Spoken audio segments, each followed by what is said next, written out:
નમસ્કાર મિત્રો, દેશ અને દુનિયાના સૌથી મોટા સમાચારમાં આપનું હાર્દિક સ્વાગત છે। તો આજના તાજા સમાચાર મેળવવા માટે વિડીયોને અંત સુધી જોતા રહો અને આવા જ દરરોજના સમાચાર સૌથી પહેલા મેળવવા માટે આપણી ચેનલને સબસ્ક્રાઇબ કરવાનું ન ભૂલતા। તો મિત્રો, આજના સૌપ્રથમ સમાચાર વિશે જાણીએ તો આજથી નવી સિસ્ટમ 5 દિવસ સાવધાન। જી હા દોસ્તો, આજથી બદલાશે ગુજરાતનું હવામાન। ખેડૂતોને આશ્લેષા નક્ષત્રના વરસાદને લઈને આપી ખાસ સલાહ।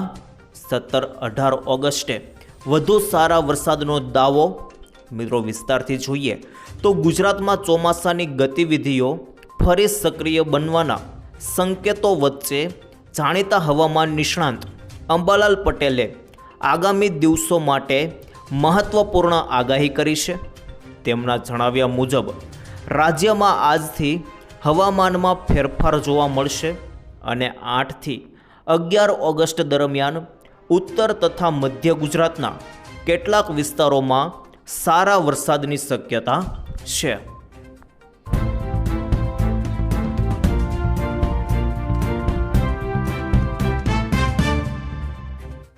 ત્યારબાદ આગળ જોઈએ તો લોનના હપ્તાને લઈને નવા નિયમો। જી હા મિત્રો, જો તમે પણ હપ્તા પર કોઈ સ્માર્ટફોન કે અન્ય ડિવાઇસ ખરીદવાનું વિચારી રહ્યા છો તો તમારા માટે એક મહત્વપૂર્ણ અને રાહતના સમાચાર છે। આરબીઆઈએ લોન વસૂલાતના નિયમોમાં મોટો ફેરફાર કર્યો છે। નવા નિયમો આવ્યા બાદ હવે ફાઇનાન્સ કંપનીઓ કે બેન્કો ઈએમઆઈ ચૂકવવામાં મોડું થવા પર તરત જ તમારા ફોનને કે ડિવાઇસને બ્લોક કે લોક કરી શકશે નહીં, પરંતુ નિયમ મુજબ જો કોઈ ગ્રાહકનું પેમેન્ટ ચૂકાઈ જાય તો પણ કંપનીએ તેને પૂરતો સમય અને નોટિસ આપવી પડશે, જેની અંદર જો કંપની લોન ક્લિયર થયા પછી અથવા હપ્તો ભરાયા પછી પણ ડિવાઇસ અનલોક કરવામાં બિનજરૂરી વિલંબ કરશે તો તેણે ગ્રાહકને દંડ રૂપે વળતર ચૂકવવું પડશે અને અનલોક કરવામાં વિલંબ થયો તો મળશે વળતર, જેની અંદર રિઝર્વ બેંકના આ નવા નિર્દેશો અનુસાર જો હપ્તો ભરાઈ ગયા બાદ અથવા લોન પતી ગયા પછી પણ જો ફાઇનાન્સ કંપની સમયસર ડિવાઇસ અનલોક નહીં કરે તો તેણે ગ્રાહકને દર કલાકના હિસાબે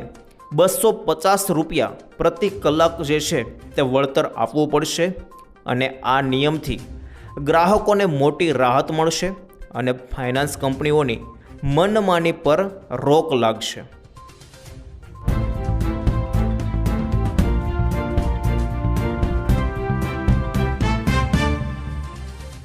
ત્યારબાદ આગળ જોઈએ તો કિસાન સંઘનો પત્ર સહાયની માંગ। જી હા મિત્રો, ચાલુ વર્ષે રાજ્યમાં થયેલા અનિયમિત અને કેટલાક વિસ્તારોમાં અતિ ભારે વરસાદને કારણે ખેડૂતોની હાલત કફોડી બની છે। આ પરિસ્થિતિને ધ્યાનમાં રાખીને ભારતીય કિસાન સંઘ ગુજરાત પ્રદેશ દ્વારા રાજ્યના કૃષિ મંત્રી જીતુભાઈ વાઘાણીને પત્ર લખીને અસરગ્રસ્ત ખેડૂતોને તાત્કાલિક સહાય આપવાની રજૂઆત કરવામાં આવી છે।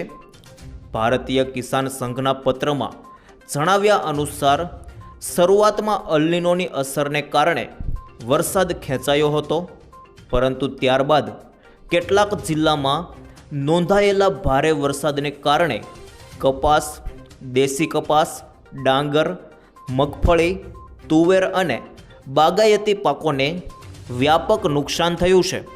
ઘણા વિસ્તારોમાં ખેતરમાં પાણી ભરાઈ રહેવાથી ઊભો પાક નિષ્ફળ જવાની ભીતિ છે અને મિત્રો, ખેતર ધોવાણ અને જમીન ખારાશની પણ સમસ્યા ઊભી થઈ છે। જેમાં ભારતીય કિસાન સંઘે લખેલા પત્રમાં વધુ જણાવ્યું કે માનવ સર્જિત આડાશોને કારણે નદીઓ અને પાણીના વહેણ બદલાયા છે, જેના પરિણામે પાક નુકસાનની સાથે સાથે ખેતર ધોવાણના બનાવો પણ બન્યા છે। ખાસ કરીને રણ પ્રદેશની નજીકના તાલુકામાં પાણી ભરાવાના કારણે ફળદ્રુપ જમીનમાં ક્ષાર વધવાની અને જમીન ખારાપાટમાં ફેરવાઈ જવાની શક્યતા વ્યક્ત કરવામાં આવી છે।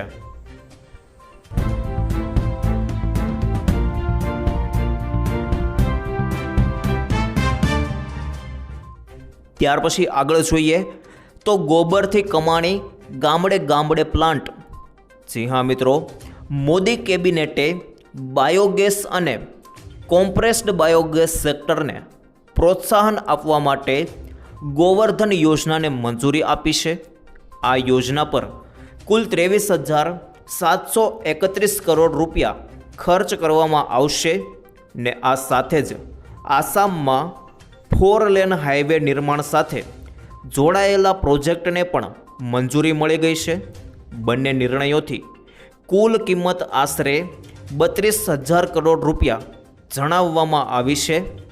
કેબિનેટનો મોટો નિર્ણય, જેમાં 23,731 કરોડની ગોવર્ધન યોજના મંજૂર અને ગામડે ગામડે બનશે બાયોગેસ.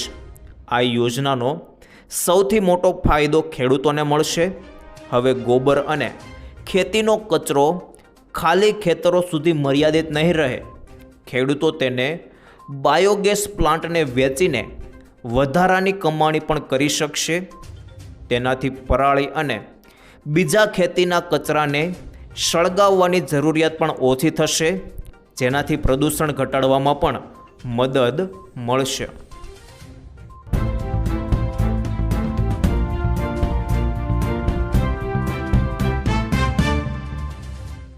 ત્યાર પછી આગળ જોઈએ તો ભ્રષ્ટાચાર સામે સરકારનો કડક આદેશ. જી હા મિત્રો, ગુજરાત સરકારે પંચાયતી રાજ વ્યવસ્થામાં પારદર્શકતા, જવાબદારી અને સુશાસનને વધુ મજબૂત બનાવવા માટે એક મહત્ત્વનો નિર્ણય કર્યો છે. અત્યાર સુધી પંચાયતોમાં ઓર્ડર દરમિયાન સામે આવતી ગંભીર ગેરરીતિઓ અંગે કાર્યવાહીમાં પ્રક્રિયાગત વિલંબ થતો હતો, પરંતુ આ સ્થિતિ હવે બદલાવા જઈ રહી છે. મુખ્યમંત્રી ભૂપેન્દ્ર પટેલના નેતૃત્વમાં રાજ્ય સરકારે પારદર્શક પંચાયતની દિશામાં મહત્ત્વનું પગલું ભરતા તમામ જિલ્લા વિકાસ અધિકારીઓને સૂચના આપવામાં આવી છે કે ગ્રામ પંચાયત, તાલુકા પંચાયત અને જિલ્લા પંચાયતનું વાર્ષિક ઓડિટ પૂર્ણ થતાં જ ફરજિયાત એક્ઝિટ કોન્ફરન્સ યોજવામાં આવશે, જેથી ગંભીર ગેરરીતિઓ સામે તાત્કાલિક કાર્યવાહી હાથ ધરવામાં આવી શકે. ને આ નિર્ણય દ્વારા રાજ્ય સરકારે ભ્રષ્ટાચાર સામે કડક સંદેશ આપ્યો છે. સાથે જ આ નિર્ણયથી પંચાયતી રાજ વ્યવસ્થામાં નાણાકીય ગેરરીતિઓ પર લગામ લાગશે તથા પારદર્શકતા વધારવાની સાથે પ્રજાના નાણાંનું વધુ અસરકારક સંરક્ષણ થઈ શકશે.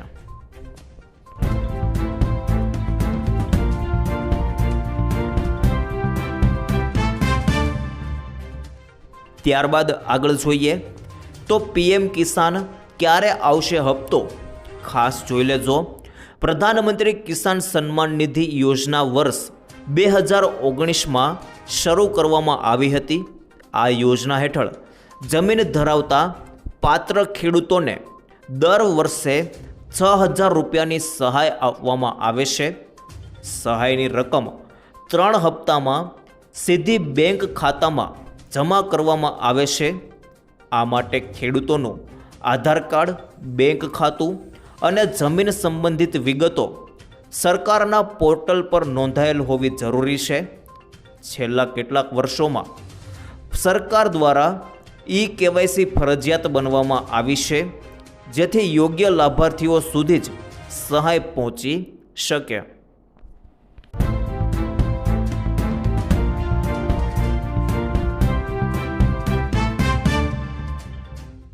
ત્યારબાદ આગળ જોઈએ તો હવે ફ્રીમાં ઓનલાઈન પેમેન્ટ કે UPI નહીં.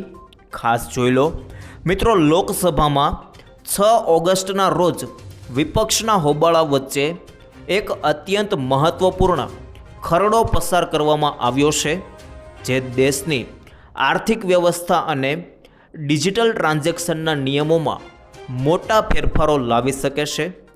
નાણાપ્રધાન નિર્મલા સીતારમણ દ્વારા રજૂ કરાયેલા the taxation and other laws bill 2026ને ગૃહમાં કોઈપણ ચર્ચા વગર ધ્વનિમતીથી પસાર કરી દેવામાં આવ્યું છે. આ બિલની સૌથી વધુ ચર્ચા જે બાબત માટે થઈ રહી છે તે યુપીઆઈ અને રૂપે ડેબિટ કાર્ડ પેમેન્ટ પર ચાર્જ વસૂલવાની મંજૂરી છે. અત્યાર સુધી દેશમાં ડિજિટલ પેમેન્ટને પ્રોત્સાહન આપવા માટે સરકારે ઝીરો ફ્રેમવર્ક લાગુ કર્યું હતું. એટલે કે મિત્રો મર્ચન્ટ ડિસ્કાઉન્ટ રેટ આ ફ્રેમવર્ક લાગુ કર્યું હતું.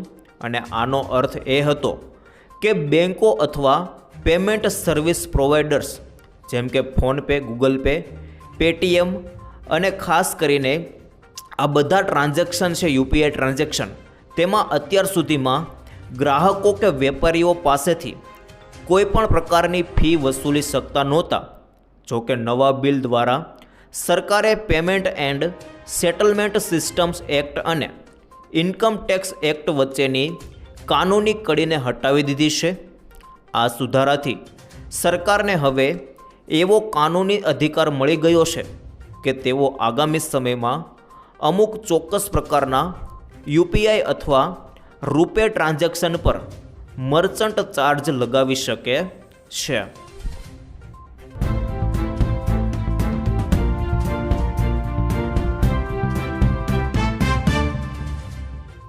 ત્યારબાદ આગળ જોઈએ તો પીએમ મોદીએ ચિંતા વ્યક્ત કરી. જી હા મિત્રો, સંસદનું ચોમાસું સત્ર ચાલી રહ્યું છે, પરંતુ સદનતાના બંને ગૃહો વિપક્ષના હોબાળાને કારણે ચાલી શકતા નથી. વિપક્ષ ગૃહમંત્રીના નિવેદનની માગ કરી રહ્યું છે, તેમજ વિદ્યાર્થીઓને લઈને વિવિધ મામલે વિરોધ ચાલુ જ છે, જેને કારણે લોકસભા અને રાજ્યસભાની કાર્યવાહી સ્થગિત થઈ જાય છે. સતત કાર્યવાહી સ્થગિત થતાં આ અંગે પીએમ મોદીએ ચિંતા વ્યક્ત કરી છે. અને પીએમ મોદીએ ચિંતા વ્યક્ત કરતાં કહ્યું કે વિપક્ષના સતત હોબાળાને કારણે સંસદમાં નવા મંત્રીઓ બોલી પણ શકતા નથી. સંસદોને બોલવાની તક ન આપવી તે તેમની સાથે અન્યાય છે. સંસદની કાર્યવાહી સુચારું ચાલે તે માટે અમે વિપક્ષ સાથે પણ વાત કરી, પરંતુ વિપક્ષ સતત હોબાળો કરી રહ્યું છે.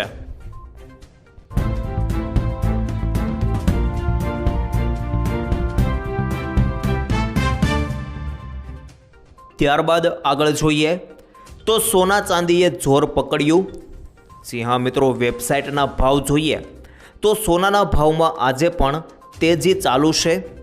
આજે 999 પ્યોરિટીવાળા 10 ગ્રામ સોનાના ભાવમાં 580 રૂપિયાનો વધારો થયો અને ભાવ 1,49,020 રૂપિયા પ્રતિ 10 ગ્રામ પહોંચી ગયો, જે કાલે 1,48,440 રૂપિયા પર બંધ થયો હતો. જ્યારે ચાંદીના ભાવમાં પ્રતિ કિલો 4,276 રૂપિયાનો વધારો થયો અને આજે ભાવ વધીને 2,29,950 રૂપિયા પ્રતિ કિલો પર પહોંચ્યો છે, જે કાલે 2,25,674 રૂપિયા પર બંધ થયો હતો. અત્રે જણાવવાનું કે આ ભાવમાં મેકિંગ ચાર્જ કે જીએસટી સામેલ નથી. એસોસિએશન દિવસમાં 2 વાર ભાવ જાહેર કરે છે.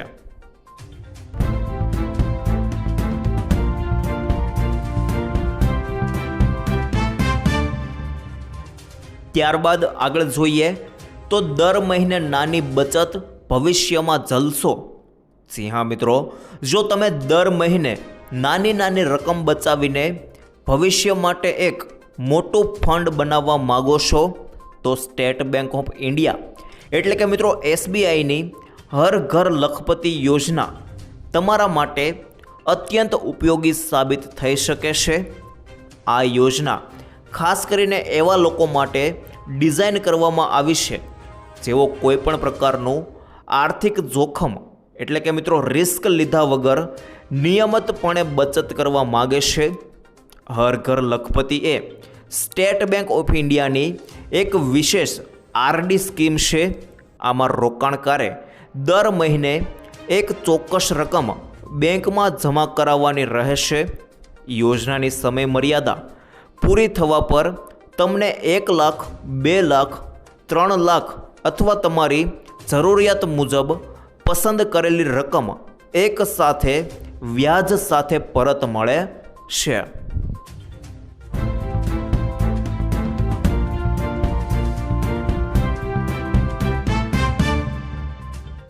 ત્યારબાદ આગળ જોઈએ તો સૌરાષ્ટ્ર અને કચ્છના ખેડૂતો માટે ચિંતા. જી હા મિત્રો, 13 ઓગસ્ટ સુધીની આગાહી મુજબ ઉત્તર અને દક્ષિણ ગુજરાતમાં સ્થળ અને દિવસ પ્રમાણે વરસાદની ગતિવિધિમાં વધારો ઘટાડો જોવા મળી શકે છે. જ્યારે સૌરાષ્ટ્ર કચ્છમાં સમગ્ર આગાહી અવધિ દરમિયાન માત્ર છૂટાછવાયા સ્થળોએ ગાજવીજ સાથે હળવાથી મધ્યમ વરસાદની સંભાવના વ્યક્ત કરવામાં આવી છે. એટલે આગામી 5-6 દિવસ દરમિયાન પણ સૌરાષ્ટ્ર કચ્છમાં વ્યાપક અથવા ભારે વરસાદની શક્યતા હાલ દેખાતી નથી. બીજી તરફ ઉત્તર અને દક્ષિણ ગુજરાતના કેટલાક વિસ્તારોમાં સમયાંતરે વરસાદી ગતિવિધિ સક્રિય રહેવાની શક્યતા હોવાથી ત્યાં વરસાદનું પ્રમાણ સૌરાષ્ટ્ર કચ્છની સરખામણીએ વધુ રહેવાની શક્યતા હવામાન વિભાગે દર્શાવી છે.